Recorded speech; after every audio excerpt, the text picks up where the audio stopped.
I don't care.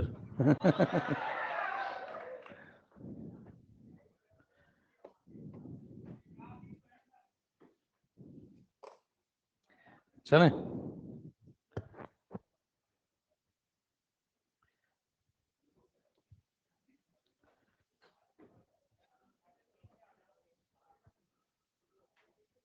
चलिए, तो हम लोग स्ट्रॉन्ग इलेक्ट्रोलाइट पे चर्चा कर रहे थे और एक्सट्रापोलेशन मेथड पे बात हो रही थी।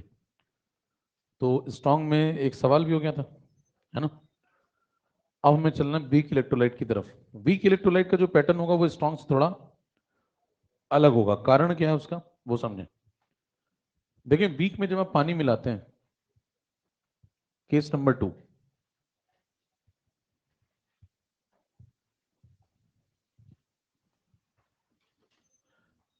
टेस्ट स्टार्ट हो गया क्या तुम लोग के फिर से? है? अच्छा, मतलब बदल गया नोटिफिकेशन। वीक इलेक्ट्रोलाइट में है। वीक इलेक्ट्रोलाइट में जैसे मान लें आपके पास एसिटिक एसिड है।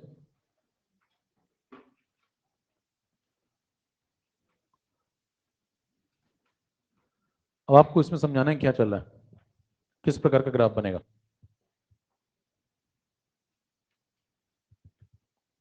वाई एक्सिस पे मोलर कंडक्टेंस है, एक्स एक्सिस पे रूट सी है।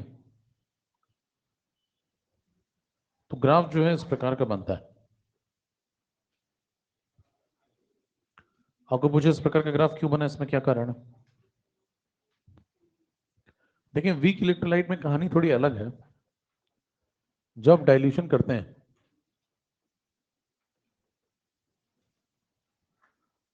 यानी पानी में हैं, तो पानी मिलाने पे सबसे पहले क्या होता है, अल्फा बढ़ता है। सबसे पहला काम होगा अल्फा बढ़ेगा। अल्फा क्यों बढ़ेगा उसका कारण अगर आपको नहीं पता है, आयनिक नहीं पड़ी, तो आप अलग से समझ लें। जैसे मान लें आपके पास एसिटिक एसिड है, इसको पानी में फेंक दो,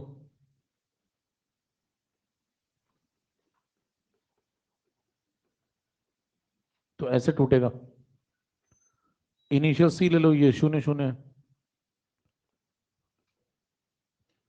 T is equal to T1 पे सी में से कितना जाएगा, सी अल्फा। अल्फा कौन है यहाँ पे, डिग्री ऑफ आयनाइजेशन नहीं बोल सकते हैं, डिसोसिएशन नहीं बोल सकते हैं। केमिकल इक्विलिब्रियम हो चुका है आपका। तो अल्फा के बारे में आपको पूरी जानकारी है। अल्फा का मतलब है जो एक मोल में से टूटेगा वो, तो एक में से अल्फा जाएगा तो सी में से सब हो चुका है। इसका एक जाएगा तो इसका एक बनेगा, तो इसका सी अल्फा गया है तो इसके 1 1, यानी कि सी अल्फा बन जाएंगे। फिर कभी ना कभी अल्फा की किसी ना किसी वैल्यू पे सिस्टम में क्या सेट हो जाएगा, इक्विलिब्रियम, क्योंकि रिवर्सिबल रिएक्शन है। जब रिवर्सिबल रिएक्शन है तो उसमें आप इक्विलिब्रियम कांस्टेंट लिखते हैं के आई। के आई को इस बार नाम दे देते हैं के, क्योंकि एसिड है। तो ए क्यों लिखा, क्योंकि ये एसिड है। अगर बेस होता तो के बी लिखते हैं। आगे लिखेंगे प्रोडक्ट अपॉन रिएक्टेंट।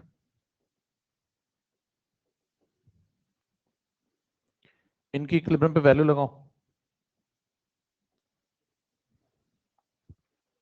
तो सी अल्फा अपॉन सी माइनस सी अल्फा, ये आ चुका है के। यहां से देखिए आंसर आ चुका है K is equal to C alpha square upon 1 - alpha. फिर यहां पे आप एक एजम्पशन लेते हैं। अगर आपने माना कि अल्फा बहुत छोटा है, एजम्पशन लेंगे आपकी अल्फा इज वेरी स्मॉल, किसके कंपेरेटिवली, क्योंकि अल्फा की मैक्स वैल्यू कितनी होती है। तो अगर अल्फा अपनी मैक्स वैल्यू के सामने बहुत छोटा है, तो आप इसको यहाँ पे नेगलेक्ट कर देंगे। ऊपर भी कर देंगे क्या, ऊपर अकेला बैठ क्या नेगलेक्ट करोगे, नेगलेक्ट तब करें जब आपके सामने चॉइस हो। समझ रहे हो, नहीं तुम नहीं समझ रहे हो। तो के की वैल्यू कितनी आ गई, सी अल्फा स्क्वायर। तो यहां से अल्फा कितना आ गया, अंडर रूट ऑफ के बाई, सी में एक अपनापन सा लगता है नहीं। तो ये देखिए, जैसे लगता है कोई नाम पुकार रहा हो। तो अल्फा की वैल्यू आ गई रूट के बाई सी। अब यहां से आप देखें अल्फा और रूट सी में कनेक्शन दिख रहा है क्या आपको, खींचते जाए इतना जल्दी से। पहले ये नोट नहीं, पीछे से ये नोट करें। वहां पे जगह छोड़ दें, अगर उतना नोट कर लिया तो एक पेज की जगह छोड़। पहले ये तो समझे कि ग्राफ बना कैसे, ग्राफ का कारण समझे पहले, फिर ग्राफ बनाते हैं।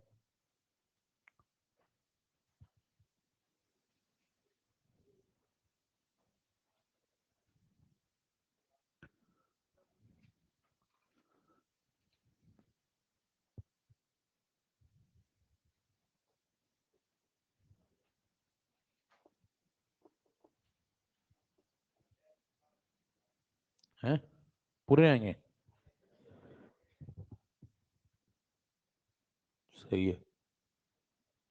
वो टेस्ट की तैयारी नहीं करने को होंगे, तैयारी किसी और चीज की चल रही है। हाँ समझिए, जिम्मेदारी टेस्ट को दी जा रही है। हम्म,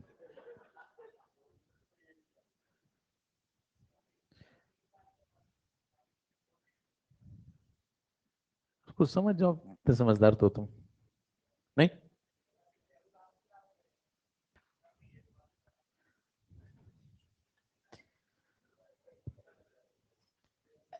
आगे बढ़िए, चले, जल्दी खींचो, थोड़ा आसान बातें। ये क्या ही झगड़ा करेगा, ये तो सीधा आदमी है, इसको कुछ है ही नहीं झगड़ा करने के लिए, इतना सरल व्यक्ति लग रहा है, करता है।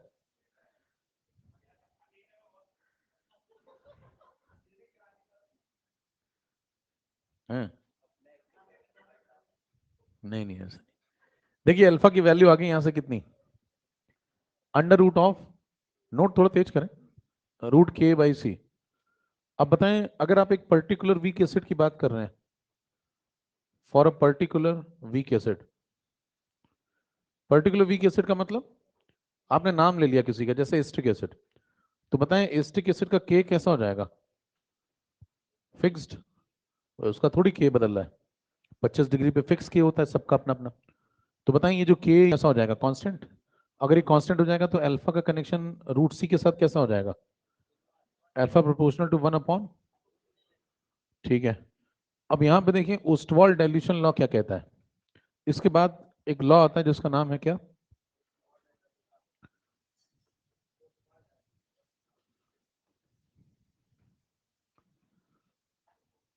देखें क्या कहता है, जैसे आप डाइल्यूशन बढ़ाएंगे, तो डाइल्यूशन बढ़ाने का मतलब आपने वॉल्यूम बढ़ा दिया, पानी मिला दिया, एडिशन ऑफ वाटर कर, जब ऐसा करेंगे तो v बढ़ जाएगा। कंसंट्रेशन क्या होता है, n/v। पानी मिलाने पे ध्यान दें, जो सॉल्यूट है उसके मोल नहीं चेंज होते हैं, बराबर, तो ये तो सेम रहेंगे। वॉल्यूम क्या हो गया, बढ़ गया, तो कंसंट्रेशन, तो c प्रोपोर्शनल टू 1/v। तो जहां आपने प्रोपोर्शनैलिटी में ये लिखा था इसको मिला दो, बताओ प्रोपोर्शनैलिटी में c की जगह क्या लिख सकते हो, 1/v।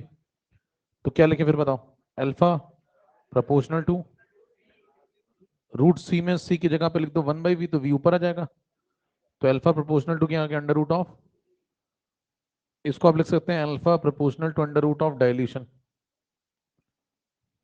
यही ओस्टवाल्ड डायल्यूशन लॉ है। ये हमें किस बारे में बताता है, कि अगर हम डायल्यूशन को बढ़ाएंगे तो अल्फा भी बढ़ेगा, लेकिन जो बढ़ने का तरीका है वो थोड़ा अलग प्रकार का है। अगर आप डायल्यूशन को 4 गुना करेंगे तो अल्फा 2 गुना बढ़ेगा। खींचे, पीछे कुछ रह गया तो खींचो जल्दी से,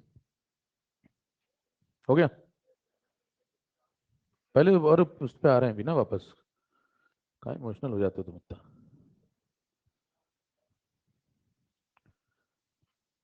बालों पंखा करके आए हो गया।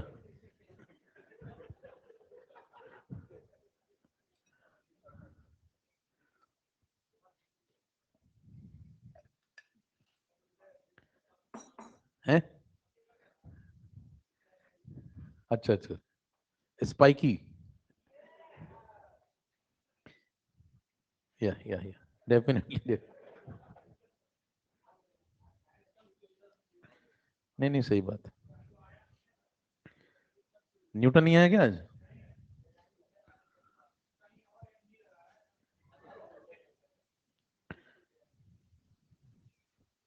चलिए, तो ये मामला हो गया alpha proportional to under root of dilution.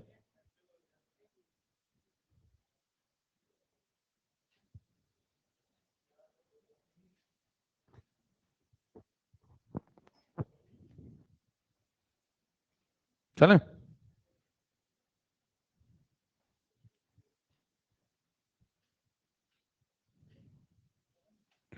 अब बताइए जो लॉ है आपके पास, इसको बोलते हैं ओस्टवाल्ड डाइल्यूशन लॉ। पहली बात, ये लॉ किस पे एप्लीकेबल है? दो तीन पॉइंट ऐड करें। लॉ का नाम है Ostwald dilution law. Second point, it is applicable only for weak electrolytes। तो वीक इलेक्ट्रोलाइट का मतलब बताएं, वीक एसिड पे चलेगा या वीक बेस पे चलेगा? वीक एसिड पे भी चलेगा, वीक बेस पे भी चलेगा। तो बताएं ये एस्टिक एसिड पे या NH4OH पे? दोनों पे। लॉ क्या कहता है वो समझे। अगर आप डाइल्यूशन को बढ़ाते हैं मान लीजिए, तो अल्फा भी बढ़ेगा। तो लॉ कहता है कि अगर आप डाइल्यूशन बढ़ाएंगे तो अल्फा बढ़ेगा, लेकिन बढ़ने का तरीका अलग है। अगर इसको 4 गुना करेंगे तो अल्फा 2 गुना होगा। 2 गुना होने का मतलब ये नहीं कि 2 हो जाएगा। 2 गुना होने का मतलब अगर पहले 0.1 था तो 0.2 है।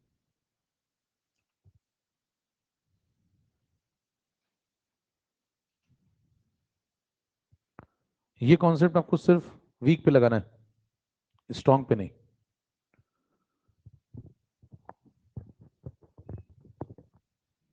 अब आ जाए ग्राफ पे।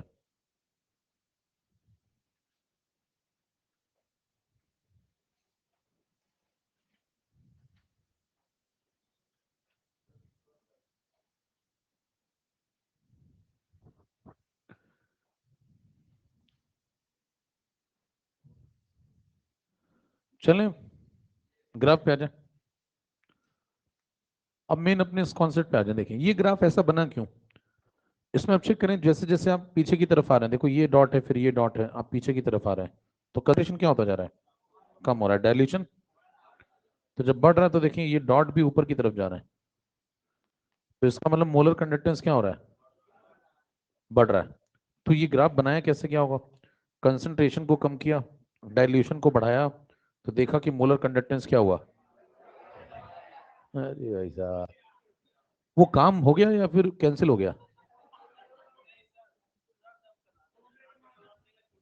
अरे भाई, देखिए डाइल्यूशन करने पे क्या किया, एडिशन ऑफ पानी किया आपने। एडिशन ऑफ पानी करने का मतलब, जब आपने डाइल्यूशन बढ़ाया, वी बढ़ाया, तो अल्फा भी बढ़ा। अल्फा बढ़ा तो नंबर ऑफ आयंस बढ़े, और अगर नंबर ऑफ आयंस बढ़े तो इस बार मछलियों की संख्या बढ़ रही है। पिछली बार जब मैंने स्ट्रॉन्ग आपको बताया था तो उसमें मछलियों की संख्या, उसमें सिर्फ तालाब बढ़ के दरिया हो जा रहा था। यहाँ क्या हो रहा है, यहाँ तालाब भी बड़ा हो रहा है और मछलियां भी बड़ी हो रही हैं। मछलियों की संख्या ज्यादा हो रही है। तो मतलब दोनों चीजें बढ़ रही हैं, ऐसा नहीं कोई एक बढ़ रही है, दोनों बातें बढ़ रही हैं। क्योंकि ऐसा नहीं आपने डाइल्यूशन नहीं किया, डाइल्यूशन तो आपने यहाँ भी किया, तालाब तो यहाँ भी बड़ा हुआ है। लेकिन तालाब बढ़ने के साथ साथ लोगों की संख्या भी, उसमें रहने वाले लोग भी बढ़ गए। लेकिन ध्यान दें, तालाब का बड़ा होना और लोगों का बड़ा होना ये सेम प्रपोर्शन में नहीं हो रहा है। आप अगर डाइल्यूशन 4 गुना करते हैं तो मछलियों की संख्या सिर्फ 2 गुना बढ़ रही है। समझ रहे हैं? तो दोनों के बढ़ने का जो रेशियो है वो सेम सेम नहीं है, क्योंकि प्रोपोर्शनैलिटी किसमें, अंडर रूट में। Alpha proportional to under root of dilution. अब जब आयंस की संख्या बढ़ जाएगी तो बताएं नए नए जुड़ेंगे। तो जब नए नए आयन जुड़ेंगे, मान लो पहले 10 थे तो 15-20 हो गए, तो उनका कंडक्टेंस भी जुड़ेगा। तो बताएं उनका कंडक्टेंस जब जुड़ेगा तो ओवरऑल कंडक्टेंस बढ़ेगा। तो कंडक्टेंस के बढ़ने का कारण क्या है इस बात? तो आप बोलेंगे नंबर ऑफ आयंस का बढ़ना। पिछली बार कंडक्टेंस के बढ़ने का मुख्य कारण क्या था? आयन उतने ही थे, उनकी बातचीत कम हो गई थी, इसलिए उनकी स्वतंत्रता बढ़ गई थी, इसलिए कंडक्टेंस बढ़ा था। दोनों में कारण अलग अलग है। ठीक है। अच्छा, इसके बढ़ने का पैटर्न देखें, और बढ़ने का पैटर्न देखें, ये देखिए इस तरीके से बढ़ रहा है, और वो कुछ ऐसा बढ़ता था। तो अगर आपसे कोई पूछे कौन जल्दी जल्दी बढ़ रहा है, देख के बताओ। है ये वाला जल्दी जल्दी बढ़ रहा है, ये वाला जल्दी जल्दी बढ़ रहा है? किसमें रेट ऑफ इंक्रीमेंट ज्यादा है? इसमें रेट ऑफ इंक्रीमेंट, जैसे मान लीजिए वो किसकी तरह उड़ रहा है, वो जहाज की तरह चल रहा है। देखो जहाज कैसे ऊपर की तरफ जाता है ना। तो देखिए जब जमीन छोड़ेगा तो ऐसे जाएगा ना, धीरे धीरे धीरे धीरे ऊपर। ये रॉकेट की तरह जा रहा है देखो, बराबर। तो इंक्रीमेंट इसका ज्यादा तेज है। तो अगर आपसे कोई पूछे कि बताएं ज्यादा रेट ऑफ इंक्रीमेंट किसका है, तो वीक वाले का है। वीक वाले का रेट ऑफ इंक्रीमेंट जल्दी जल्दी क्यों बढ़ रहा है? क्योंकि उसमें मुख्य कारण बड़ा है। देखिए कारण दोनों के पास अपने अपने। स्ट्रांग का कारण है कि लोगों की संख्या उतनी ही है, लेकिन उनकी स्वतंत्रता बढ़ गई है, इसलिए कंडक्टेंस बढ़ गया है। तो स्वतंत्रता कितनी बढ़ जाएगी? थोड़ी बहुत बढ़ेगी। लेकिन यहाँ कारण क्या है? यहाँ कारण है कि नए लोग आ गए हैं। जैसे मान लीजिए कंपनी है, वो खाना डिलीवर करती है। आपने मान लीजिए 10 लोग रखे काम पे। अब 10 के मान लीजिए आपने 18 कर दिए, एक तरीका ये है। 8 नए ले लिए। और दूसरा तरीका, उन्हीं 10 को कहा कि आओ तुम्हें यूट्यूब पे मोटिवेशन दिखा के गाड़ी तेज चलवा दूं। तो जल्दी खाना किस में डिलीवर होगा? मतलब ज्यादा खाना जल्दी जल्दी किस में डिलीवर होगा? जिसमें 8 नए लोग आ गए हैं उसमें चांसेस ज्यादा हैं, या फिर उन्हीं 10 को आप कह दो कि 100 की जगह 120 पे चलाओ, पता लगा भिड़ गए जाकर कम में पहुंच गया खाना। तो ज्यादा सही लॉजिक क्या है? बड़ा लॉजिक क्या है? संख्या का बढ़ना या उन्हीं लोगों की वेलोसिटी बढ़ा देना? संख्या का बढ़ना। तो बड़ा जो फैक्टर है वो किसके पास है? वीक के पास या स्ट्रॉन्ग के पास? तो इसीलिए किसका ज्यादा इंक्रीमेंट होता है? वीक का। ठीक है। एक्स्ट्रापोलेशन पे आ जाइए। एक्स्ट्रापोलेशन पे आप चर्चा करेंगे जब आप इस तरफ आ रहे हैं, देखें इधर। तो इधर आते जा रहे हैं तो रूट सी कहाँ जा रहा है? देखो यहाँ पे जीरो की तरफ। इस पॉइंट को समझाओ, रूट सी जा रहा है जीरो की तरफ, तो सी जा रहा है जीरो की तरफ। वॉल्यूम जा रहा है इन्फिनिट की तरफ, डाइल्यूशन जा रहा है इन्फिनिट की तरफ। और इस पे अगर आप मोलर कंडक्टेंस निकाल जाएंगे तो वो नहीं निकलेगा। क्यों? क्योंकि ग्राफ यहाँ पे कट, और ग्राफ अगर यहाँ पे कट ही नहीं कर रहा तो इसका मतलब ये किसकी तरफ जा रहा है? अनडिफाइंड। तो बताएं जब एक्स एक्सिस किसकी तरफ गई? जीरो की तरफ। तो वाई एक्सिस इन्फिनिट की तरफ गई, मतलब वो डिफाइन ही नहीं है। समझ पा रहे हैं? तो आप कहेंगे अगर रूट सी जीरो की तरफ जाता है तो जो मोलर कंडक्टेंस है इनफाइनाइट डाइल्यूशन पे वो फाइनाइट नहीं आया, it is not equal to finite. तो इसका मतलब एक्स्ट्रापोलेशन लगा या नहीं लगा? नहीं लगा। तो यहाँ पे लिखेंगे आप एक्स्ट्रापोलेशन इज नॉट एप्लीकेबल।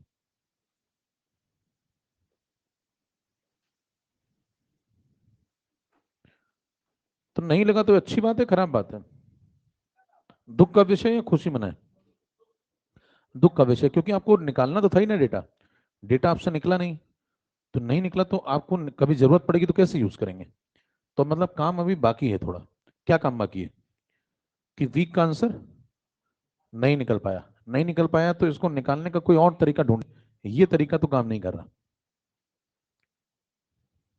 खींचते जाए।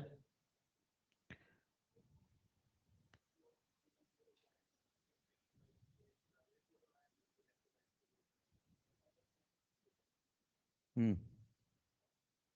नंबर ऑफ आयंस बढ़ेंगे, मतलब इलेक्ट्रोलाइट के बढ़ेंगे, पानी के तो उतने ही है। पानी कहाँ आयन बढ़ा रहा है? पानी तो अगर थोड़ा बहुत मिलाओगे तो वो जो आयन बना रहा है वो तो बहुत कम कंडक्टेंस रखेगा, उसकी बात नहीं हो रही ज्यादा। मेन बात है किसकी, हम किसका कंडक्टेंस देख रहे हैं? इलेक्ट्रोलाइट का। हम इलेक्ट्रोलाइट से पैदा वाले आयंस का कंडक्टेंस देख रहे हैं। तो हम किसके ऊपर फोकस करेंगे? इलेक्ट्रोलाइट के आयंस पे। चलें भी, आगे बढ़िए। एक पॉइंट ऐड करें। It means extrapolation method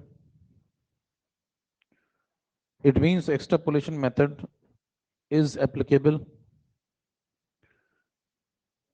only for strong electrolyte.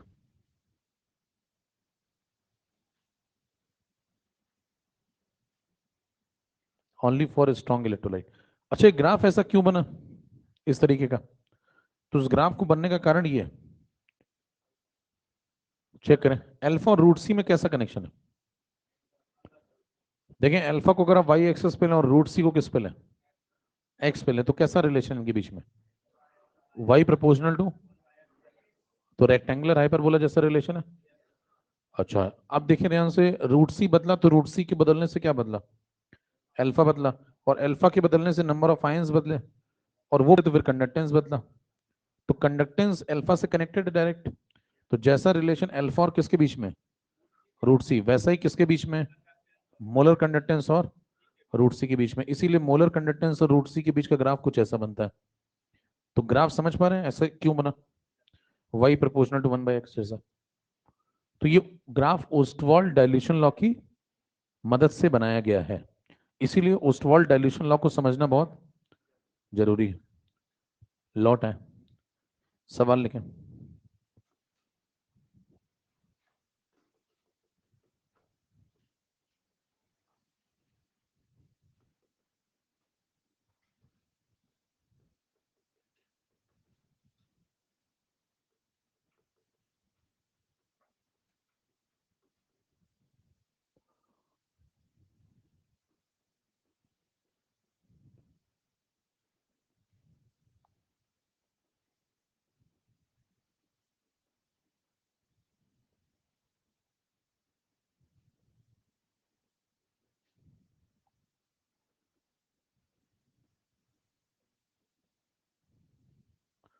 ऐसा सवाल बनाएगा, क्या क्या बताओ, एक्स्ट्रापोलेशन कहाँ नहीं लगेगा।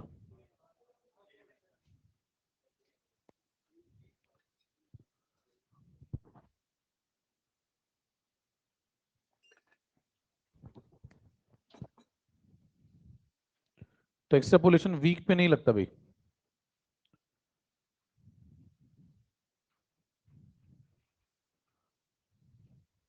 तो वीक ढूंढ लो।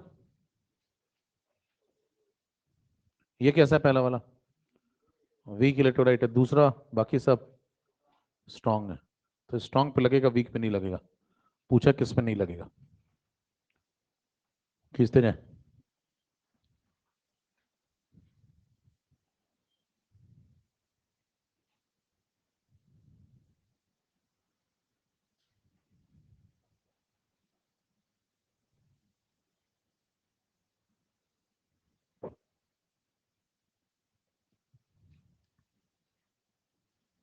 आगे बढ़िए।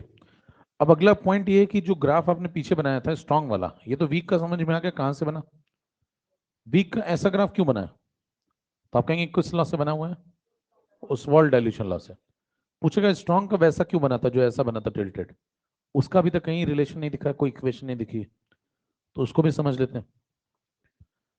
हेड डालें फिर से, स्ट्रांग इलेक्ट्रोलाइट। स्ट्रांग इलेक्ट्रोलाइट में एक इक्वेशन लगती है जिसका नाम है डेबाई हकल ऑनसेगर इक्वेशन।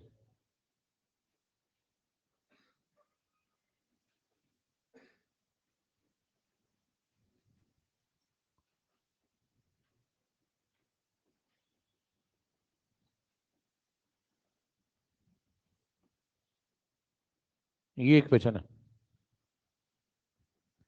ये कौन है, ये कौन है बता चुके हैं। ये कौन है पहला वाला, मोलर कंडक्टेंस वी डाइल्यूशन। और दूसरा वाला,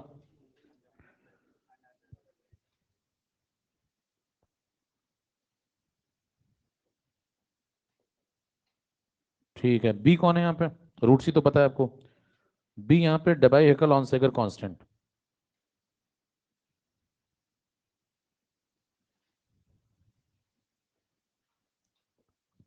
अब जो ग्राफ आप बनाते हैं सरल रेखा, वो इसी इक्वेशन से बनती है। चेक करें इसको किस पे लेंगे, इसको ले लिया हमने किस एक्सिस पे, वाई पे। रूट सी किस पे आएगा, एक्स पे। तो ये जो बचा माइनस बी, ये कौन हो गया, स्लोप। और ये क्या बन गया, इंटरसेप्ट। तो ग्राफ क्या बनेगा, y is equal to m x plus c. तो बताएं, चेक करें स्लोप कैसा है, इंटरसेप्ट कैसा है, चेक करें। देखिए इंटरसेप्ट ये और स्लोप ये बराबर, स्लोप की वैल्यू माइनस बी के बराबर है। तो इसी से ग्राफ बना है, वो जो सरल रेखा ग्राफ बनता था वो इसी से बना है। तो ऐसा टिल्टेड हल्का समझो। इसमें इन्फिनिटी पे जब आप जाएंगे तो वो सब बताया जा चुका है आपको क्या करना है, एक्स्ट्रापोलेट करना है कर्व को। तो ग्राफ को हल्का सा ऐसे डॉट डॉट डॉट बढ़ा देंगे, तो यहाँ पे कट करेगा। कट करेगा तो ये क्या है बताओ, ये बताओ मोलर कंडक्टेंस, ये इंटरसेप्ट हो गया। तो ये इंटरसेप्ट हो गया। बराबर, इसके और इसके बीच का ग्राफ है। तो ग्राफ किस इक्वेशन से बना है वो समझ में आ रहा है। अब इसमें सवाल क्या पूछा जाता है कि स्लोप को डिफाइन करें। स्लोप बताओ कौन है इसका, स्लोप डिफाइन करो। स्लोप की वैल्यू एम, एम की वैल्यू माइनस बी, बराबर। अब अगर आप स्लोप यहाँ पे डिफाइन करेंगे तो स्लोप कैसे डिफाइन करते हैं, पॉजिटिव एक्स एक्सिस से एंटी क्लॉकवाइज घूम जाओ। ये देखो पॉजिटिव एक्स एक्सिस है, इससे कहाँ घूम जाओ, ये जो थीटा मिलेगा इसके ऊपर टेन ले लो, टेन थीटा स्लोप है, बराबर। तो स्लोप कनेक्टेड है डायरेक्टली किससे, बी से। बी डिफाइन करेगा कि स्लोप कैसा होगा, ठीक है।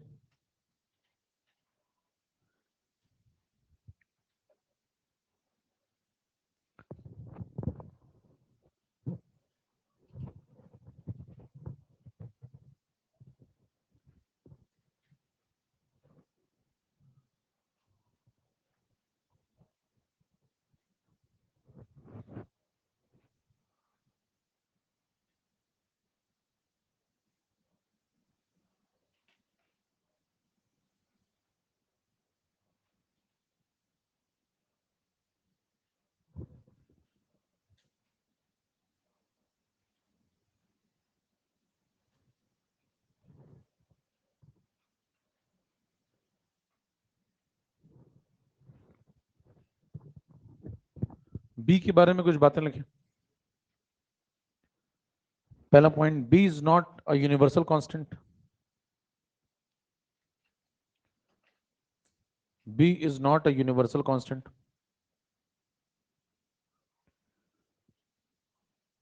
B is a characteristic constant. B is a characteristic constant. तो पहली बात तो बी यूनिवर्सल कांस्टेंट नहीं है, मतलब हमेशा कांस्टेंट नहीं रहती इसकी वैल्यू। कहने फिर कांस्टेंट क्यों बोल रहे हो, क्योंकि जिन बातों पे डिपेंड करती है वो बातें बहुत कम बदलती हैं। किन बातों पे डिपेंड करती है ये वैल्यू, तीन बातों पे। तो पहली बात तो बी यूनिवर्सल कांस्टेंट नहीं है, किसकी तरह, जैसे आर होता है वैसा नहीं है ना।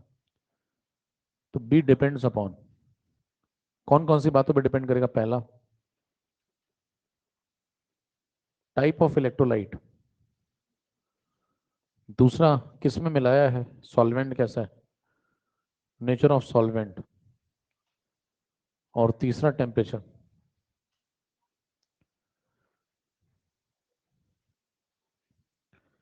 इन बातों पे भी डिपेंड करता है। इनमें से दो बातें बदलती नहीं है जनरली, कौन सी, दूसरी और तीसरी। दूसरी तीसरी ना बदलने का कारण समझे। आप जब सॉल्वेंट देखते हैं तो सॉल्वेंट क्या होता है आपके पास, यूनिवर्सल सॉल्वेंट। यूनिवर्सल सॉल्वेंट मतलब कौन, पानी।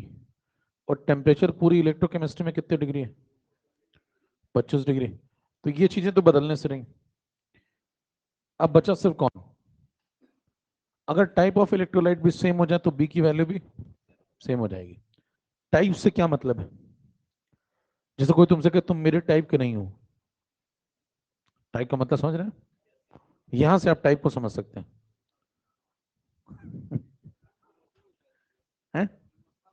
है ना, मार ही डालोगे।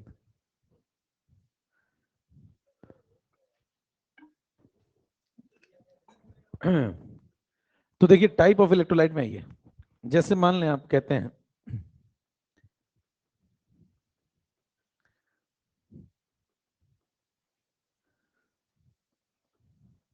1-1 टाइप,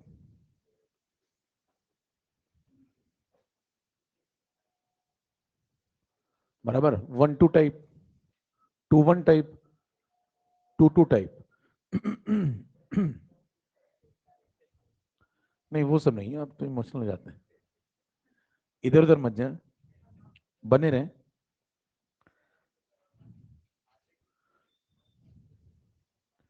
हैं, जल्दी छोड़ दें, हमने किसी को पकड़ा थोड़ी है। सबको मुक्त रखता हूँ, ऑनलाइन में भी ऐसे रखता हूँ। हाँ ऑनलाइन में भी ऐसे रहता है अपना कि आइए, नहीं तो अगली साल आइएगा।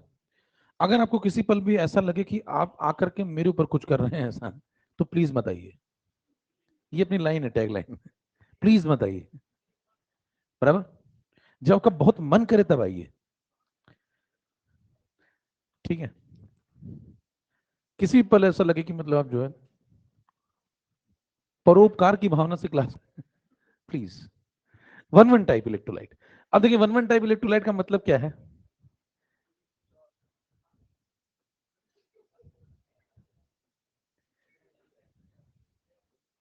देखिए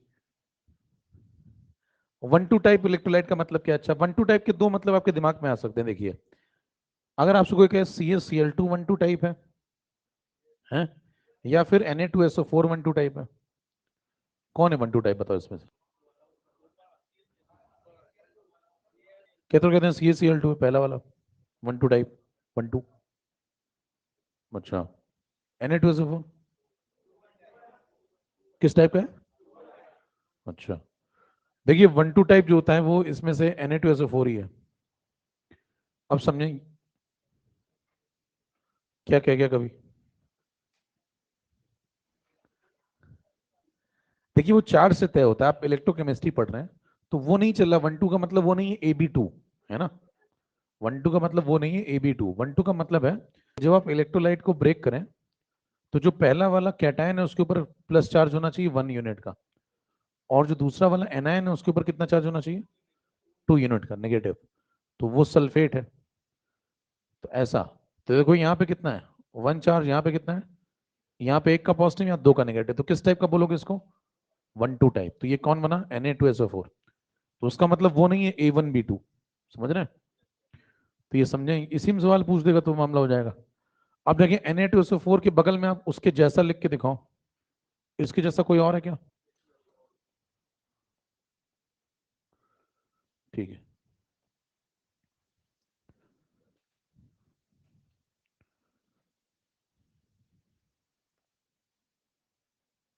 तो ये दोनों one two type. Two one का बताओ एग्जाम्पल क्या होगा भाई। तो टू वन का एग्जाम्पल वो था जो आप पहले बता रहे थे। कैटायन पे कितना होना चाहिए +2, एनायन पे -1, क्रॉस करोगे तो क्या बनेगा बताओ CaCl2। और बताओ MgCl2। इस टाइप के लोग टू टू में आओ। टू टू का मतलब दोनों के ऊपर, तो CaSO4 ले लें, खींचे। तो पहले इसका मतलब समझें, ये Ab2 नहीं बोल रहा है, ये चार्ज से रिलेटेड होता है क्योंकि आप इलेक्ट्रो पढ़ रहे हैं, उसमें इस तरीके से डिफाइन किया।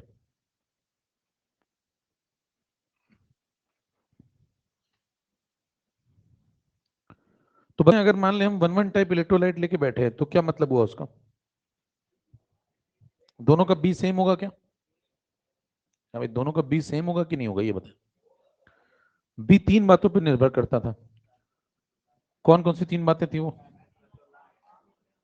टेम्परेचर जो कि सेम ही है सबके लिए, नेचर ऑफ सॉल्वेंट सब में पानी है।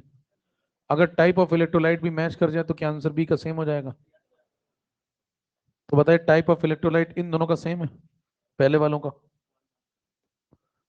तो अगर आपको ये वाला सेट मिलता है तो बी सेम बोलेंगे। इन दोनों का बी सेम, इन दोनों का बी सेम, और इन दोनों का बी सेम। तो अगर पूछे इन दोनों का बी में किसका बी ज्यादा, तो कहेंगे दोनों का सेम। इन दोनों का बी सेम। बी सेम होने का मतलब बी क्या था, कांस्टेंट था, उसका रिप्रेजेंटेशन ग्राफ में क्या था, दिख रहा है। तो बी स्लोप से कनेक्टेड है, तो अगर बी सेम तो फिर स्लोप भी सेम। तो बताएं इन दोनों का स्लोप कैसा होगा, सेम। इन दोनों का स्लोप, अच्छा इन दोनों का इन दोनों से कैसा होगा, डिफरेंट। समझ रहे हैं। तो नीचे वाले दोनों का स्लोप ऊपर वाले दोनों के स्लोप से अलग, तो उनका थीटा अलग अलग होगा। खींचते जाओ, सवाल लिखो, चले। हम्म, क्या बनना। नहीं नहीं, चार से देखना है, इसीलिए तो बोलना है। इसीलिए तो बोला कि आप समझिए। भाई साहब कह रहे हैं कि इसमें भी तो वन AB टाइप ये भी है। अगर आप वैसे देखें A1B1 A1B2 उस टाइप से संख्या गिने मतलब, तो संख्या गिने तो ये कितने हैं कैल्शियम, 1, सल्फेट भी कितने हैं, तो रेशियो कितना, नंबर वाइज गिने अगर तो 1:1, और NaCl में भी नंबर क्या है 1:1, तो फिर तो दोनों सेम हो जाने चाहिए अगर आप उस हिसाब से देख रहे हैं, A1B1 A1B1।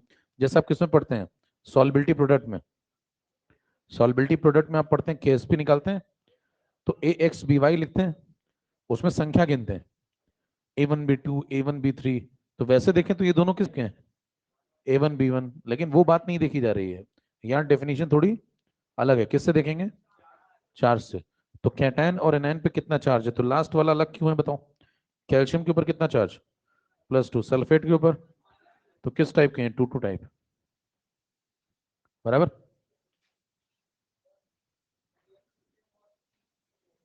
रिएक्शन सेम होगा, रिएक्शन किसकी हो रही है, कौन सी रिएक्शन कौन सी हो रही है यहाँ, क्वेश्चन में दिया है कि रिएक्शन कराओ, कहाँ क्वेश्चन, क्वेश्चन कहाँ रिएक्शन, ठीक तो है सब। तो पंखा क्यों चला दिया जी वही दिक्कत हुई है, वो क्या है कि उसके साथ चला जाता है थोड़ा सा, cut cut cut cut cut cut cut, बहुत तेज पंखा मत चलाया करो, समझ रहे हो, हेलीकॉप्टर टाइप पंखा मत चला। आइए आगे बढ़े, अगला क्वेश्चन,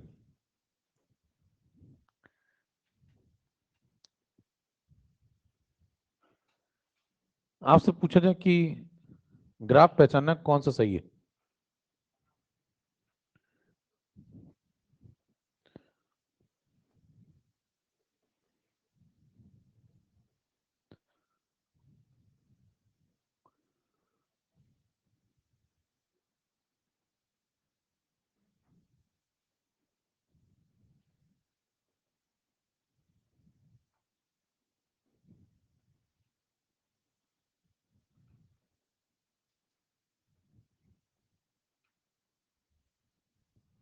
Na2SO4 K2SO4 है ना, चेक करें।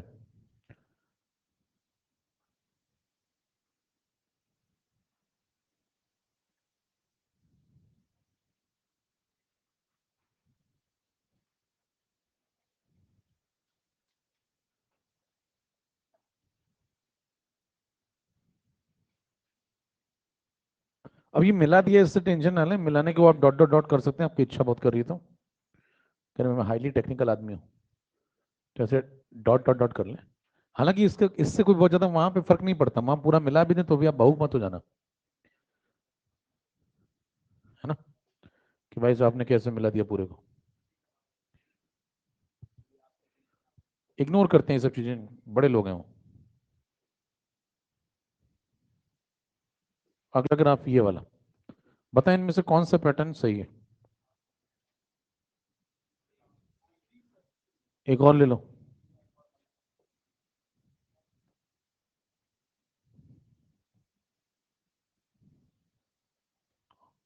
ये होता है बिना बंदूक गोली लिए बंदूक चला, आखिरी लीजिए,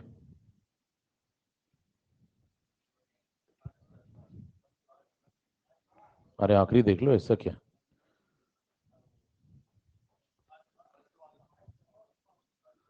तो ये आपको ऑप्शन में दे देगा ABCD, बताओ अभी कौन कौन से एकदम बकवास ग्राफ है, देखते ही काट देंगे। बताओ ऊपर वाले दोनों कैसे हैं, क्या ऊपर वाले दोनों स्ट्रॉन्ग इलेक्ट्रोलाइट है, दोनों के दोनों स्ट्रॉन्ग इलेक्ट्रोलाइट हैं, स्ट्रॉन्ग का ग्राफ ऐसा तो बनता नहीं है, तो ये तो काटो, और ये ऊपर जाने का कोई सवाल ही नहीं उठता, डाइल्यूशन करने पे कंडक्टेंस बढ़ना चाहिए तो गिर रहा है, ठीक है, और ये कांस्टेंट वाला तो बिल्कुल नहीं होगा, वेरिएशन होता है, एकदम कांस्टेंट नहीं होगा। अच्छा ए और सी में थोड़ा कंफ्यूजन क्यों, कंफ्यूजन इसलिए क्योंकि देखें इसमें दोनों ग्राफ अलग अलग बने, और इसमें दोनों ग्राफ का ओवरलैपिंग करा दी है, कहीं यहाँ पे दूसरा बनाया नहीं है, ऐसा अगर आप बोल दें किसी से कि यहाँ दूसरा नहीं बनाया है, फिर से आपका नाम लिख लेगा, दूसरा बना है, कहने दूसरा कहाँ बना है, पहले के ऊपर, कहने फिर पहला कहाँ बना है, दूसरे के नीचे, समझ रहे हैं, लेकिन दोनों हैं, दोनों दिख रहे हैं? कितने दिख रहे हैं? एक दिख रहे हैं या दो दिख रहे हैं? दो ग्राफ है। तो बताइए इनमें इनमें कौन सा सही? अच्छा, इन दोनों में अंतर क्या है? इन दोनों में पहले ग्राफ में दोनों का क्या अलग है? इंटरसेप्ट अलग है। देखिए इसका इंटरसेप्ट इतना है, इसका इंटरसेप्ट इतना है। इसमें इसमें इंटरसेप्ट सेम है। तो क्या इन दोनों का नेचर, टाइप ऑफ इलेक्ट्रोलाइट एक जैसा है?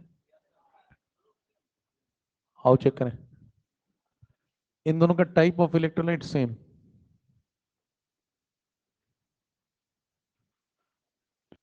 तो बताएं पानी तो है ही दोनों में, टेम्परेचर सेम ही है। तो बताएं बी सेम, बी सेम तो स्लोप सेम। लेकिन दोनों इलेक्ट्रोलाइट में देखें, एक में सोडियम है और एक में पोटेशियम है। तो जब आप इसको ब्रेक करेंगे तो इससे क्या मिलने वाला है? Na+1। और इससे क्या मिलने वाला है? K+1। सल्फेट तो दोनों में कॉमन। लेकिन सोडियम और पोटेशियम दोनों को जब आप इनफाइनाइट पानी देंगे, यहाँ पे कितना पानी देते हैं आप? इनफाइनाइट पानी के देने का मतलब है आप उनको मैक्सिमम स्वतंत्रता दे रहे हैं। तो क्या सोडियम और पोटेशियम दोनों को अगर मैक्सिमम फ्रीडम दी जाए तो क्या दोनों एक जैसा कंडक्टेंस लाएंगे? नहीं। क्या दोनों की वेलोसिटी एक जैसी होगी? नहीं। क्या दोनों की मोबिलिटी एक जैसी होगी? नहीं। क्योंकि दोनों का साइज भी एक जैसा, किसी का साइज कम और किसी का। और Na+aqueous और K+aqueous में कौन ज्यादा साइज रखेगा, किसकी मोबिलिटी ज्यादा होगी, किसकी कम होगी, ये अलग चर्चा का विषय है। उस पर अलग से चर्चा करेंगे। हालांकि होता इनऑर्गेनिक में चर्चा हो गई हो। यस। तो अभी अब चर्चा करेंगे उसको अलग से। लेकिन ये बात तो कंफर्म है कि दोनों का आंसर अलग होगा। अलग होगा तो बताइए दोनों का इंटरसेप्ट भी। तो एक ही इंटरसेप्ट बनाना गलत है, तो दो इंटरसेप्ट अलग अलग बनाने चाहिए। खींचे। पहला सही। एक पॉइंट ऐड करें। It means the value of B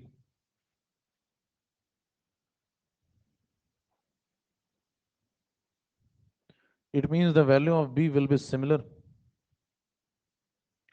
for similar type of electrolyte.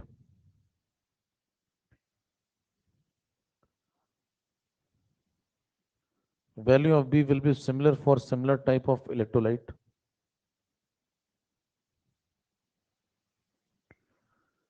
Present in same solvent at the same temperature. पढ़े बात समझ में आती है? क्या कह रहे हैं? बी की वैल्यू सेम होगी अगर सिमिलर टाइप ऑफ इलेक्ट्रोलाइट है, सेम सॉल्वेंट है और टेम्परेचर भी सेम है। पहला लॉ समाप्त है, मतलब पहला मेथड समाप्त है। आपको दो मेथड लिखवाए थे, कौन कौन सा? पहला था एक्सट्रापोलेशन, दूसरा था, ये सब किसके अंतर्गत पढ़ रहे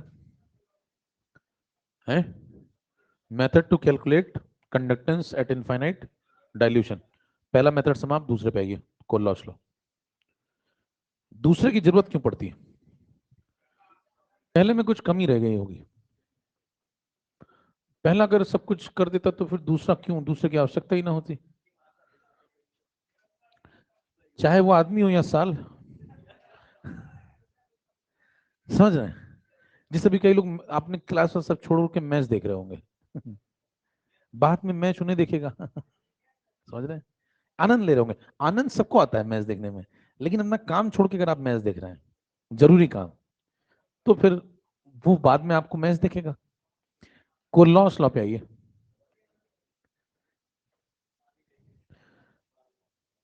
अच्छा, आप कभी मैच में देखिए, सबसे ज्यादा जो असफल लोग होते हैं वो सबसे ज्यादा पूरा मैच देखते हैं। पहली आप कभी भी देख लीजिए, जिनके पास कोई काम नहीं है, एकदम खाली है, वो भाई साहब टेस्ट भी देखेंगे पूरा 4 दिन लगातार बैठ के, 50 प्याली चाय पियेंगे, देश की अर्थव्यवस्था खतरे में। समझ रहे हैं? और बाकी लोग अपना जो टेक्निकल होता है बीच में स्कोर स्कोर देख के अपना काम चला लेते हैं। ठीक है, तो ऐसा ही करिए। ऐसे पूरा पूरा मैच देखने की स्थिति में अभी आप नहीं है, इतना टाइम नहीं है आपके पास।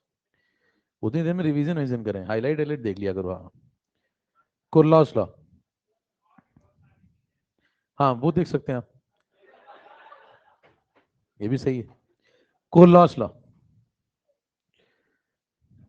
नहीं नहीं सही है बिल्कुल। कोल्लॉस लॉ पे आइए, पहला पॉइंट लिखे। समय मतलब कम व्यर्थ करें, कुल मिला के ये समझें। हाँ, कोलॉस लॉ पहला point, applicable only at infinite dimension. Kohlrausch law की आवश्यकता क्यों पड़ी बताएं? क्योंकि वीक को अभी तक उसका आंसर नहीं मिला है। आप देखें, ध्यान से पढ़ें, पहले मेथड को आप किस पे लगा पा रहे हैं और किस पे नहीं लगा पा रहे हैं? स्ट्रॉन्ग पे लगा पा रहे हैं, वीक पे?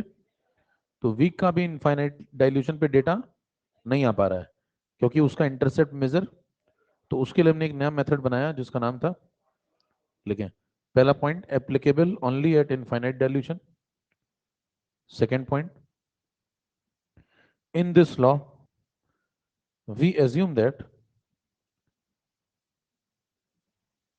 in this law we assume that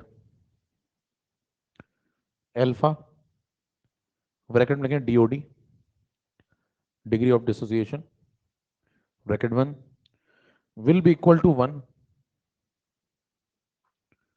will be equal to 1, bracket में लिखें 100% dissociation will be equal to 1, bracket 100% dissociation, 100% dissociation, bracket 1, for strong electrolyte as well as for weak electrolyte,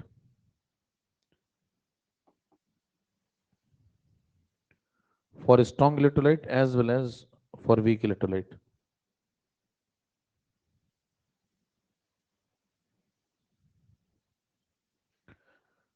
क्या कह रहा है पढ़िए, कह रहा है कि ये जो कानून है पहली बात तो किस पे चलता है?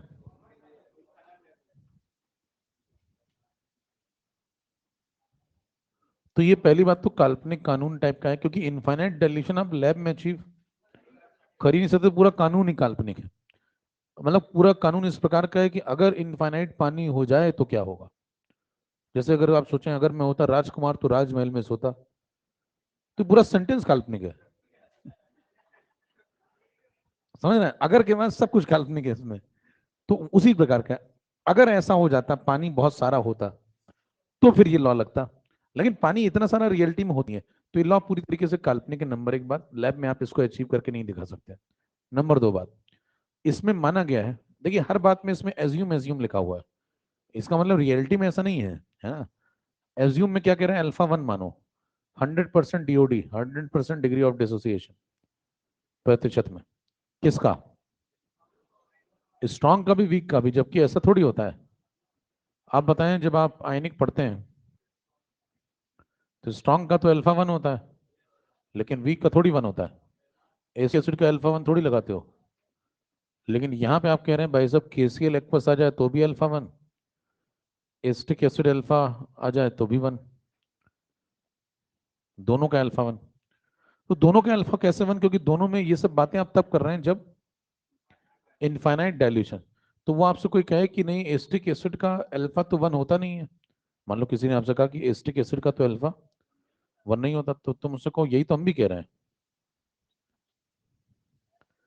देखो, यही तो हम भी कह रहे हैं, नहीं होता, नहीं होता, मैं कहाँ आ गया, मैं वहां गया जो होता ही नहीं। इनफाइनाइट डाइल्यूशन भी तो नहीं होता है, अगर ले आओ तो हो जाएगा, लेकिन ला ही नहीं पाओगे तो होता नहीं। समझ रहे हैं?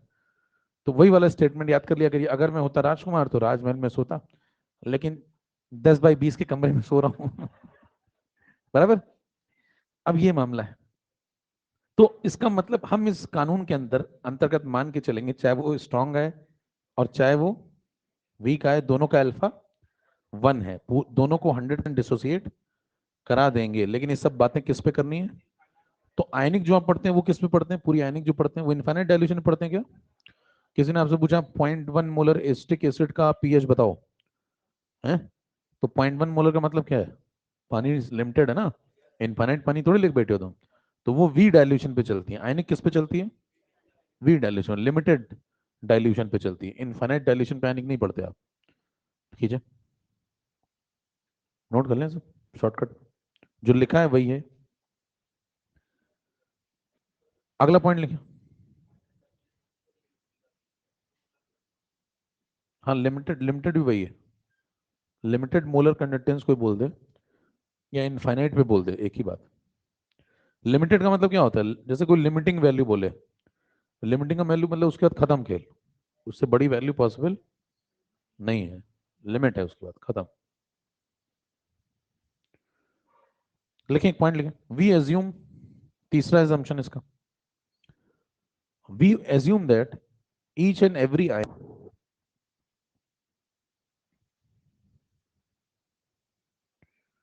we assume that each and every ion will give, we assume that each and every ion will give its maximum conductance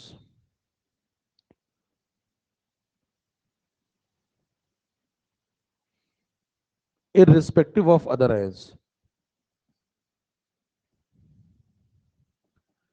irrespective of other ions। ये अगला assumption है। पढ़े इसमें क्या कह रहा है? आप ऐसा मान के चल रहे हैं कि हर एक आयन अपना क्या दे रहा है? मैक्सिमम कंडक्टेंस दे रहा है, और उसको किसी और आयन से कोई मतलब, ऐसा कैसे कर दोगे? देखिए, जब आप इतना बड़ा समुंदर कर देंगे कि जिसमें पानी ही पानी है हर तरफ, डाइल्यूशन कितना कर दिया आपने, तो वॉल्यूम इनफाइनाइट की तरफ जा रहा है। वॉल्यूम अगर इनफाइनाइट की तरफ जा रहा है तो इसका मतलब जो इंटर आयनिक इंटरेक्शन होगा मछलियों के बीच की बातचीत क्या और ना के बराबर होगी? मछलियां एक दूसरे से क्या बातें करती होंगी इतने ज्यादा पानी में? जैसे मान लीजिए पहले तालाब था, फिर नदी, फिर दरिया पे आ गया, तो दरिया जब हो जाएगा तो एक मछली पता लगा उधर पड़ी है, वो दूसरी किसी और एंड पे पड़ी है, वो कभी मिलती ही नहीं है। तो कभी मान लो गलती से मिल गई तो क्या बात करेंगी? तुम तो सालों साल बात ही नहीं करती हैं। इस तरह की बातें हो, पहले क्या बोलेंगे, कल कहाँ थी, फिर क्या बोलेंगे, पिछले हफ्ते क्या किया, वीकेंड कैसा गुजरा। उसके बाद पूछेंगे तुम महीने महीने भर गायब हो जाती हो, अब क्या पूछेंगे, इतने सालों से कहाँ थी। सवाल बदल गया। ये सवाल बदलने का मतलब समझिए, क्या बदल रहा है? इंटरआयनिक इंटरेक्शन। और वो किसकी तरफ चला गया? जब वो जीरो की तरफ चला जाएगा तो एक मछली की दूसरी मछली से कोई बातचीत, बातचीत ही बंद है, तो मतलब काम ज्यादा होगा। तो हर मछली को ये एहसास दिला दीजिए कि तालाब दरिया में सिर्फ वही है और कोई है ही नहीं, तो उसकी स्वतंत्रता जो होगी वो कैसी होगी? कोई हिंड्रेंस ही नहीं होगा, इधर से जाए उधर से जाए, जहां से छपाक छपाक करे, कोई दिक्कत ही नहीं। तो इसका मतलब अब आमने सामने कोई दूर दूर तक नजर ही नहीं आता है, तो उसकी स्वतंत्रता आपने कैसी कर दी? मैक्सिमम। तो आयन को मैक्सिमम स्वतंत्रता प्रदान करें तो आयन आपको अपना क्या देगा? मैक्सिमम वेलोसिटी, मैक्सिमम मोबिलिटी और मैक्सिमम कंडक्टेंस। यही वो कह रहा है, पढ़ लें। हर आयन यहाँ पे मान के चलें कि अपना मैक्सिमम कंडक्टेंस दे रहा होगा और उसको बाकी के आयन से कोई लेना देना इररिस्पेक्टिव है उनसे। ठीक है, अब कुलनॉच का मेन बयान लिखें, हेड डालें, main statement,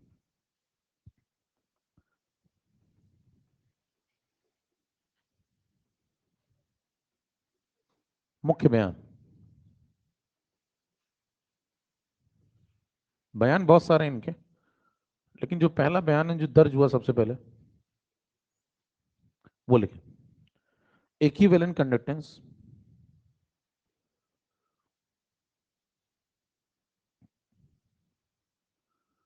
equivalent conductance of an electrolyte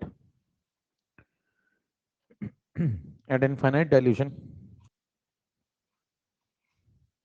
will be equal to the sum of,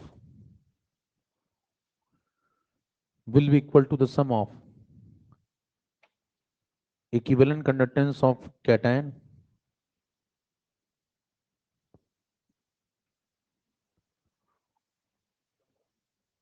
equivalent conductance of cation and anion at infinite dilution।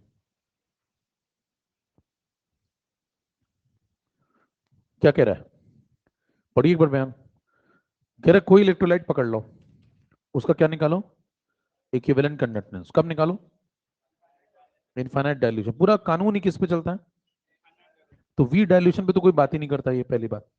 तो इनका कहना ये है, मैथमेटिकली अगर बात करें तो इक्विवेलेंट कंडक्टेंस ले लो, किसका?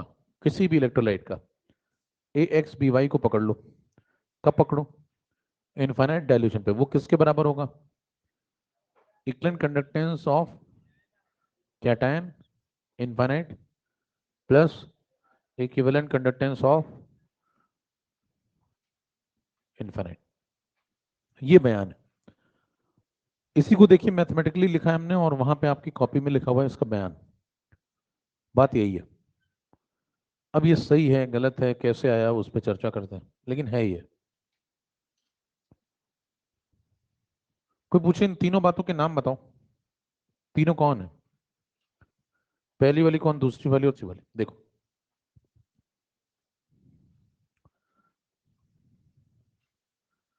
ये कौन है?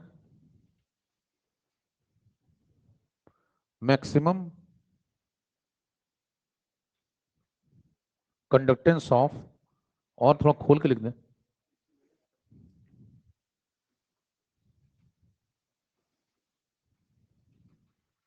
किसका है ये? 1 ग्राम इक्विवेलेंट का। इक्विवेलेंट है ना? किसका 1 ग्राम इक्विवेलेंट? कब देखेंगे? ठीक है, दूसरे वाले पे है।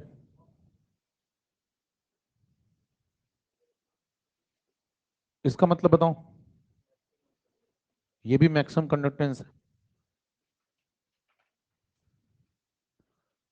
किसका? 1 ग्राम इक्विवेलेंट। किसका? ए प्लस वाई का। किस पे? तीसरे वाले पे है। इसको डिफाइन करें।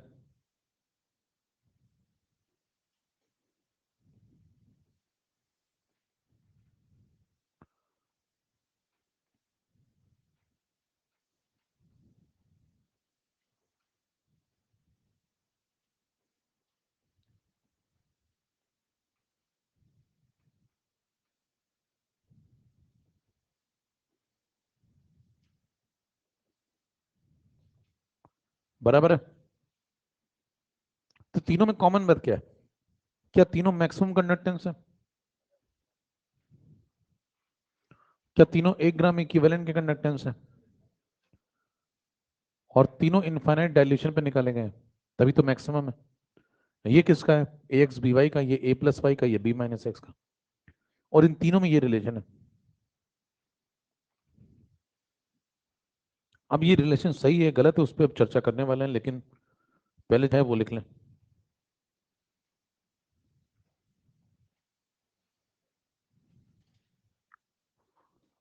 चले, इतनी सी बात पे एक सवाल आया था परिभाषा पे। आओ देखें।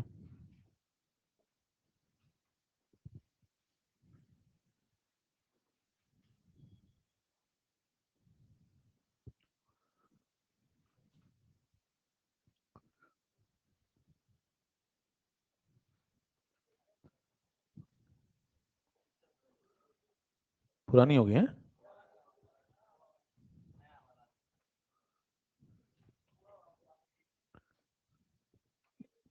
इस टाइप की क्या? ये लगभग है। Highly lavish.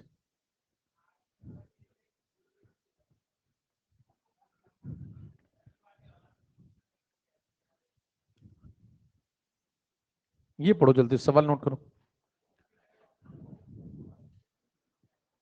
एआईपी 2008।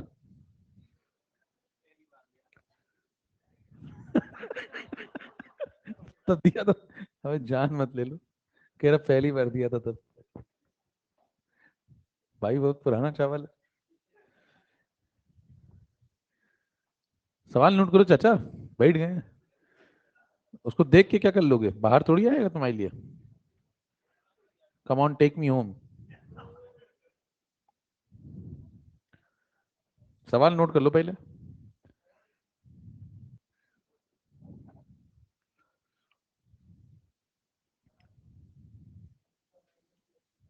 बताओ यार है?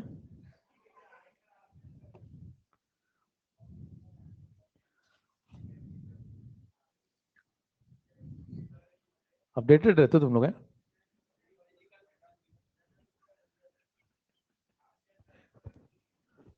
बताइए।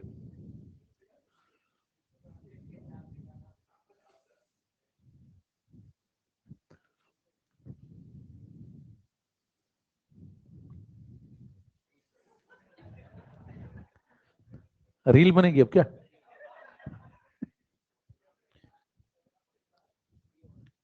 आओ देखें कौन सा लग रहा है। चेक करिए, पहले वाले को पढ़े।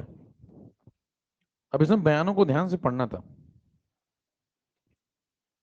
ऐसे सवाल भी आते हैं, हर में आपको गुणा भाग थोड़ी करने दे देगा।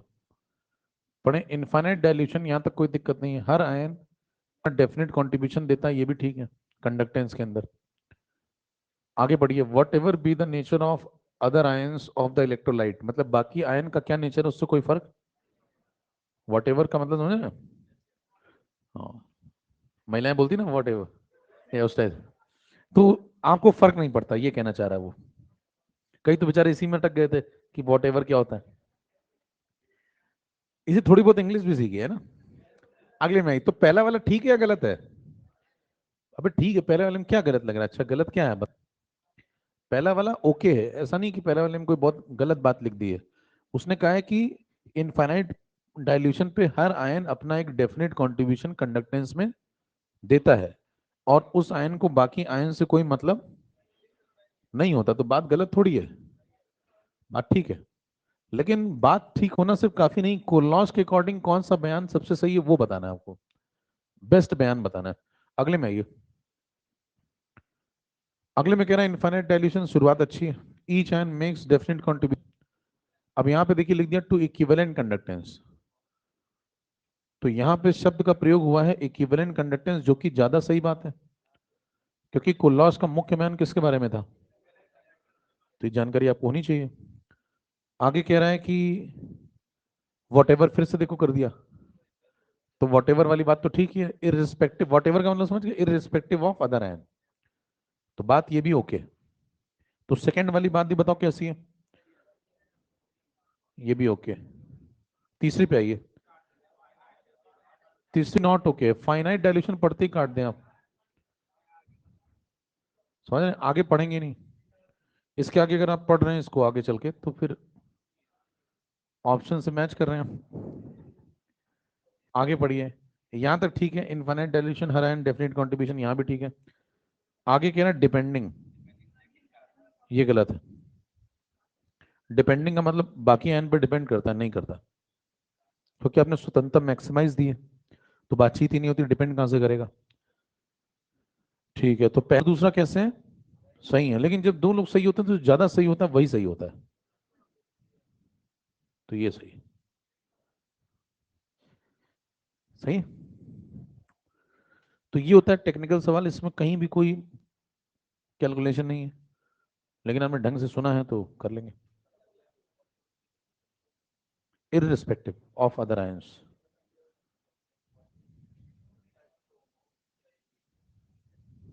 What ever be the nature of other ions of the, strong week की तो बात ही नहीं कर रहा वो, नेचर की बात कर रहा है। पूरी अंग्रेजी पढ़ो,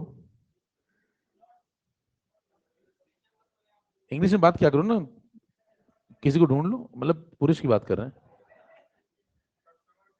हाँ ये भी गुड, एयरटेल लगा लिया करो। Hello ma'am, I would like to recharge.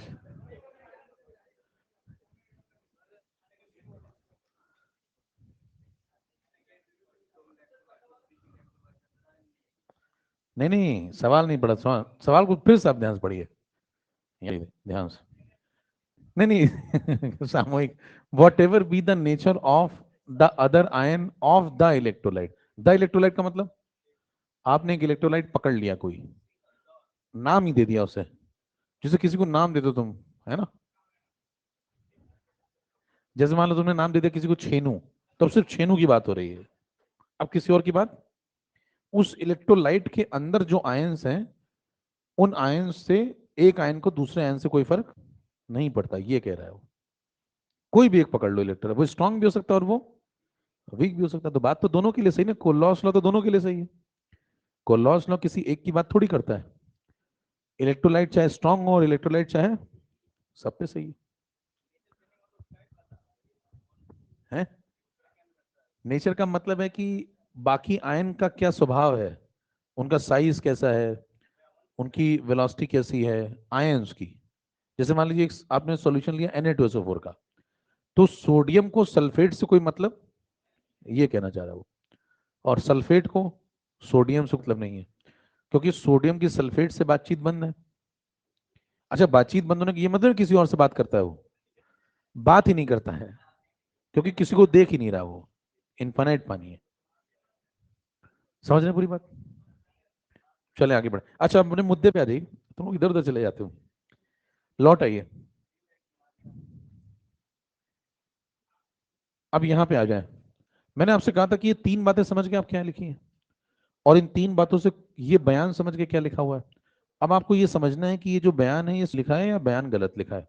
इसको हम क्रॉस चेक कर लेंगे। बयान को समझने से पहले ये पता होना चाहिए कि उसमें इस्तेमाल होने वाले लोगों को क्या नाम है, इन लोगों को क्या डिफाइन किया है आपने, तो इनको क्या डिफाइन किया है ये पता है आपको?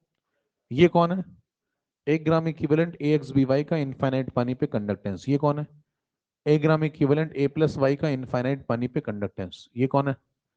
1 gram equivalent B minus X का इनफाइनाइट डायल्यूशन पे कंडक्टेंस। आपको क्रॉस चेक करना क्या है, ये सही है या फिर ये गलत है, और चेक करें। चेक करने का तरीका होगा कि तुम ए एक्स बी वाई को लो और पानी में डाल दो। पानी में डालोगे तभी पता चलेगा ना।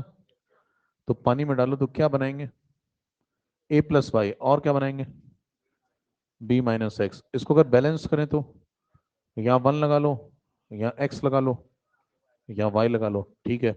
अब ये बताइए कि ये जो ए एक्स बी वाई आपने लिखा हुआ है, इसको आपने कितना तोड़ा है? साइन क्या बनाया आपने? इरिवर्सिबल। इरिवर्सिबल बनाने का मतलब अल्फा क्या लिया? तो अल्फा 1 लिया तो पूछेगा आपसे कि अल्फा 1 किसका लेना है। अगर ये केसीएल जैसा हो तो लेना है अल्फा 1, या फिर ये एस्टिक एसिड जैसा हो तो अल्फा 1 लेना है। तो आप कहेंगे दोनों का। कह रहे हैं दोनों का क्यों? क्योंकि इनफाइनाइट डायल्यूशन पे हम कॉन्सेप्ट लगा रहे हैं, और इनफाइनाइट डायल्यूशन पे दोनों का अल्फा 1 है। तो चाहे कोई आए, आपको यही करना है। ठीक है, फिर आगे बढ़िए। फिर t इज इक्वल टू 0 पे बताएं हम कितने ग्राम इक्विवेलेंट डालेंगे उसके। अच्छा, 1 ग्राम इक्विवेलेंट ही क्यों डालना है? क्योंकि उसी पे समझना है, उसी का कंडक्टेंस चेक करना है। इनके कितने कितने ग्राम इक्विवेलेंट है? फिर बताएं t is equal to T1 पे जब आप जाएंगे तो 1 में से इसका क्यों चला जाएगा, 1 में से 1? 100% डिसोसिएशन है। अब बताएं अगर इसका 1 ग्राम इक्विवेलेंट जाएगा तो इसके कितने ग्राम इक्विवेलेंट बनेंगे? एक्स और वाई बनेंगे क्या? हाँ? इसके 1 1 ग्राम इक्विवेलेंट ही बनेंगे, पहचाने? ये लॉ ऑफ इक्विवेलेंस चल रहा है मेरे दोस्त, ये स्टोइकियोमेट्री नहीं चल रही है। लॉ ऑफ इक्विवेलेंस क्या कहता है? रिएक्टेंट के जितने ग्राम इक्विवेलेंट जाएंगे, प्रोडक्ट के उतने ही ग्राम इक्विवेलेंट बनेंगे, ना कम ना ज्यादा। उसका कोफिशिएंट से कोई लेने देना, समझ रहे हैं? एक्स और वाई 2 3 होते तो भी यही होता। लॉ ऑफ इक्विवेलेंस से सवाल लगा रहे हैं, स्टोइकियोमेट्री से सवाल नहीं लगा रहे हैं। हम मोल का रेशियो नहीं देख रहे हैं, हम किसका रेशियो देख रहे हैं? ग्राम इक्विवेलेंट का। कोई पूछे ये स्टोइकियोमेट्री से कर रहे हो सवाल या लॉ ऑफ इक्विवेलेंस से? Law of equivalence. ठीक है। तो बताइए सिस्टम में आपने क्या डाला था? 1 ग्राम इक्विवेलेंट किसका? इसका। और वो मारा गया, उसने क्या क्या पैदा कर दिया? दो चीजें, 1 ग्राम इक्विवेलेंट ए और 1 ग्राम इक्विवेलेंट। तो ये जो दो लोग बने हैं, इसको पैदा करने वाला कौन? बनाने वाला ये। तो इसने ही तो इन दोनों को बनाया है। तो इसका जो कंडक्टेंस है वही तो इन दोनों के कंडक्टेंस के समेशन के बराबर होगा, क्योंकि इन दोनों को बनाने वाला ही ये। तो क्या लिखेंगे बताओ? इसके 1 ग्राम इक्विवेलेंट का कंडक्टेंस मतलब ये, और इन दोनों के एक एक इक्विवेलेंट का कंडक्टेंस मतलब A plus Y infinite, B minus X infinite. और ये दोनों को बुलाने वाला मार्केट में कौन? ये। तो इसके बराबर कर दो। तो मामला बिल्कुल सही है, क्रॉस चेक। तो कोई पूछे कोलॉस ने इसे बयान दिए कहां से, तो इसमें लॉ ऑफ इक्विवेलेंस का इस्तेमाल हुआ है। जल्दी से खींचे।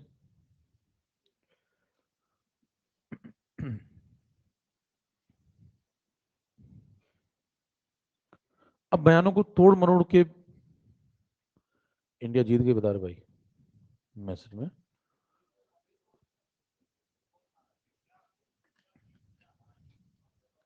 बताइए।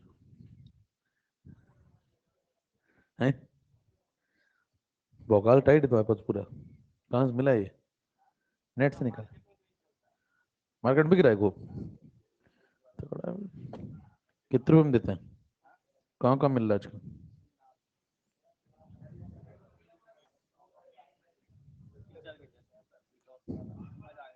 हैं? ले रहे थे? भाई कह रहा टीचर भी ले रहे थे, फैकल्टी ट्रेनिंग प्रोग्राम के तहत उनको ज्वाइन कराइए, कैमरा मैन जल्दी ज्वाइन करो। तगड़ा माहौल है यार ये तो, आजकल जनता काफी एक्टिव। चलें? प्लस का मामला बहुत सिस्टमेटिक है, प्लस से निकाला गया वो नोट्स।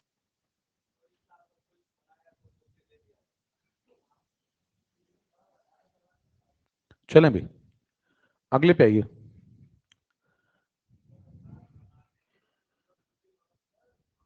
हाँ, या प्लीज प्लीज गो अहेड, जल्दी करें थोड़ा। है टोटल इंग्लिश आज में? अरे नहीं, सब कहने की बातें हैं, सब तुम्हारे हमारे जैसे ही हैं।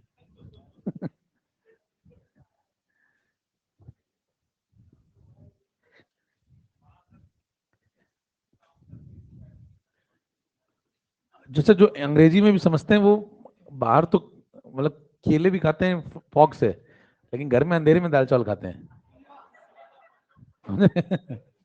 तो सब हैं वही, बस मामला जो है बाहर का है जो भी। देखिए जैसे घर अंधेरे में दाल चावल, जमीन ही बैठ गए।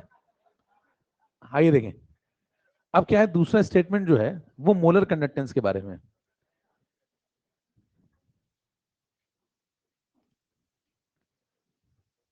देखिए अब तीन बातें मैं फिर से लिख रहा हूं, एक ये,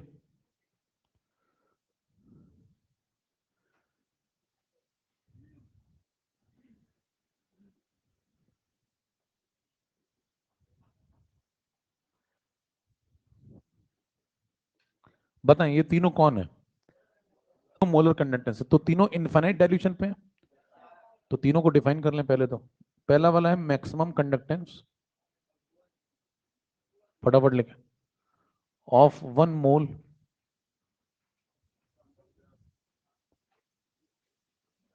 of AXBY eight infinite dilution. दूसरे वाले पे हैं,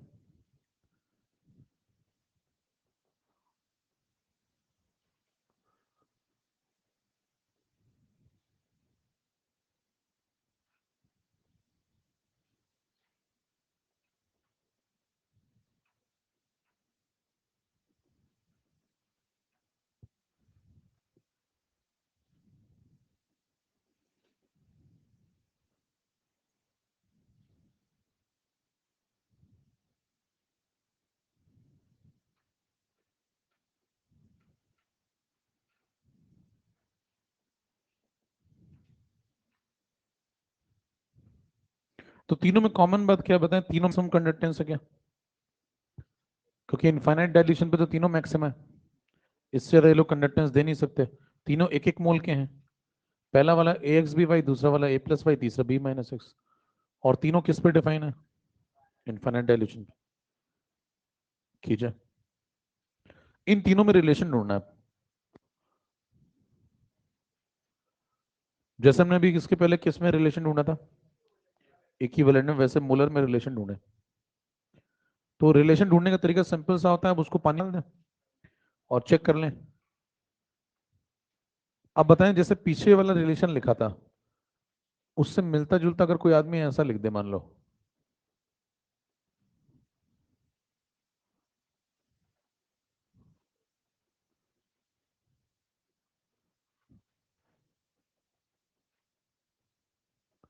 तो बताओ सही है या गलत है? इसको जोड़ करके अगर ऐसा लिख दे तो ये सही है गलत है? कितने कहते हैं गलत है, सही है, तो रिलेशन गलत है। अब समझिए क्यों गलत है, इसको क्रॉस चेक करें। क्रॉस चेक करने का तरीका क्या होता है कि आप दोनों साइड एलएचएस और आरएचएस को देखें और बताएं।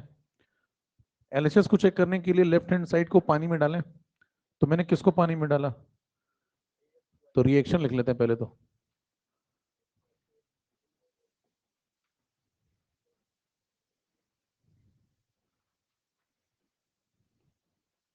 ठीक है, T इज इक्वल टू 0 पे।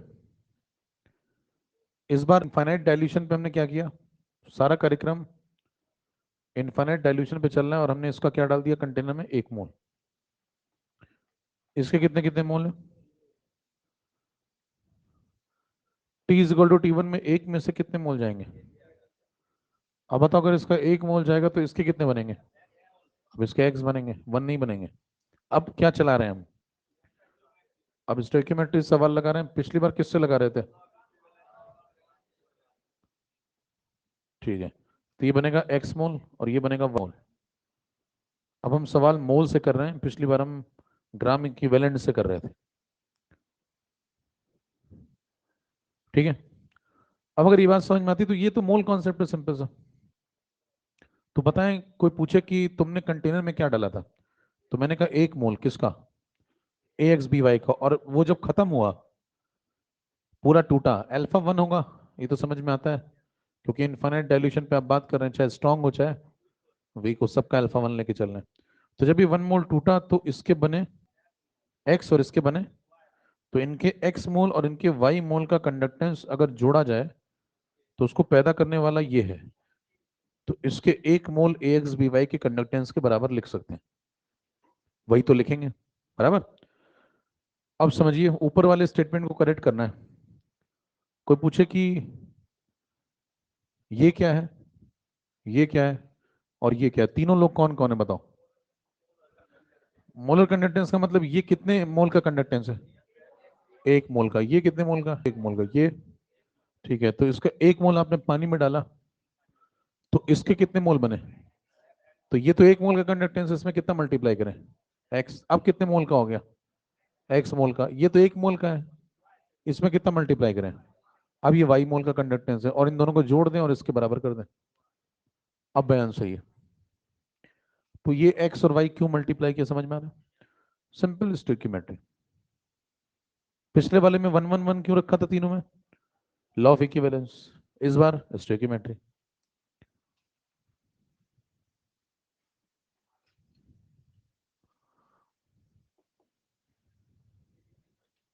है। सब ठीक है।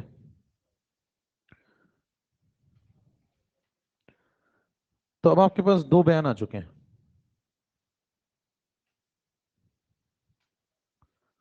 अब दोनों को यूज करके एक तीसरा निकालते हैं।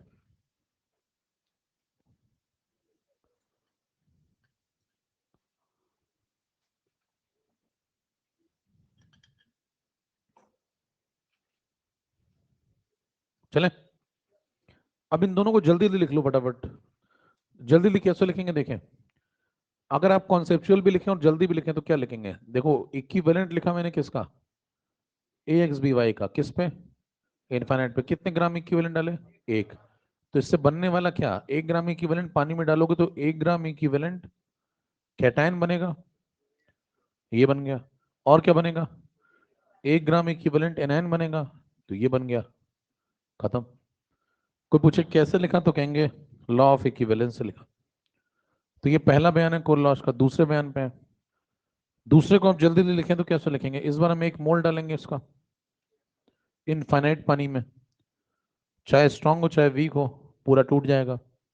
बनेगा क्या बताओ, एक्स मोल ए और वाई मोल। तो देखो एक्स मोल ए बराबर, और प्लस वाई मोल बी,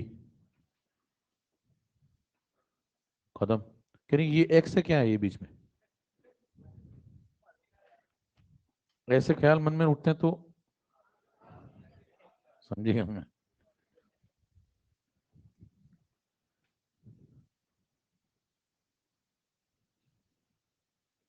तो ये है लॉ ऑफ इक्विवेलेंस।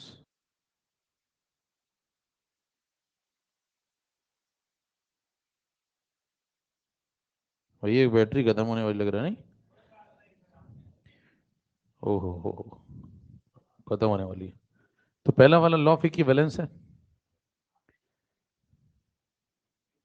और दूसरा वाला स्टोइकियोमेट्री। तो ये है, बयानों को समझिए। तो ये एक तरीके से मोल कॉन्सेप्ट ही चल रहा है अभी भी।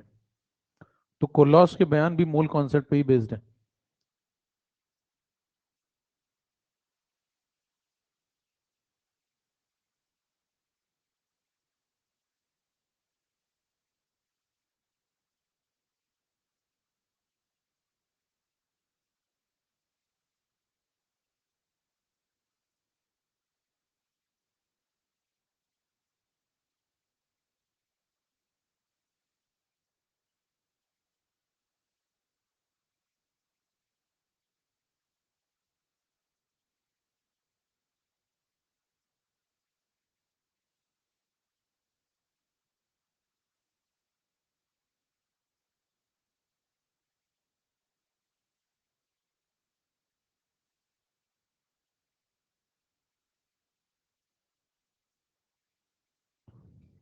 Hello hello. सेल अच्छा पड़ा है, ड्यूरा सेल का है।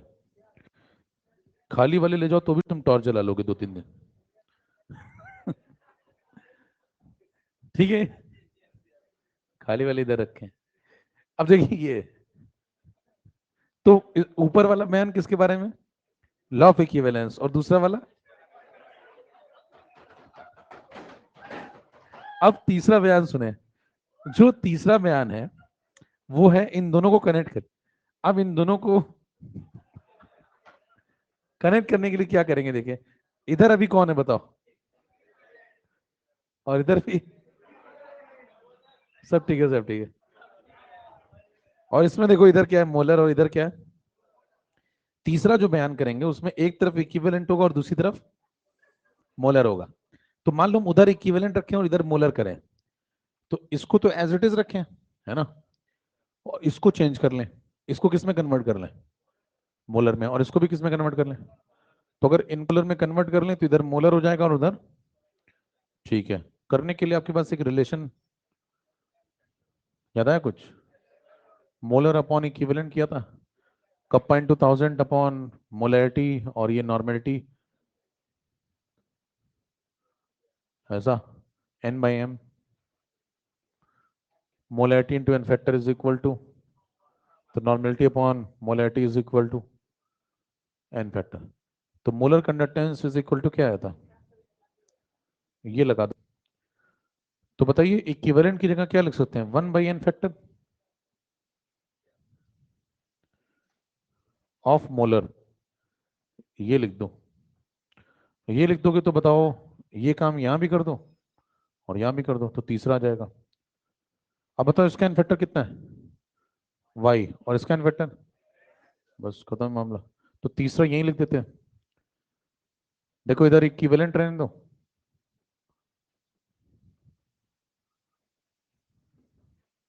इधर क्या कर दो, इसकी जगह क्या लिखोगे, मोलर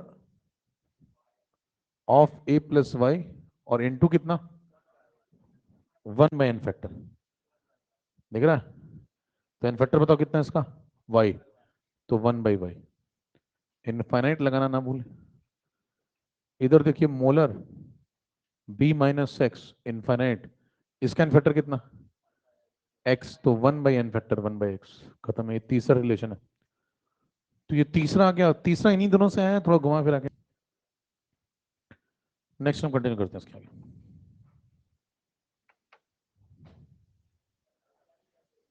हैं, ले जाओगे, रखिए इधर। बढ़िया है, बढ़िया ड्यूरा से।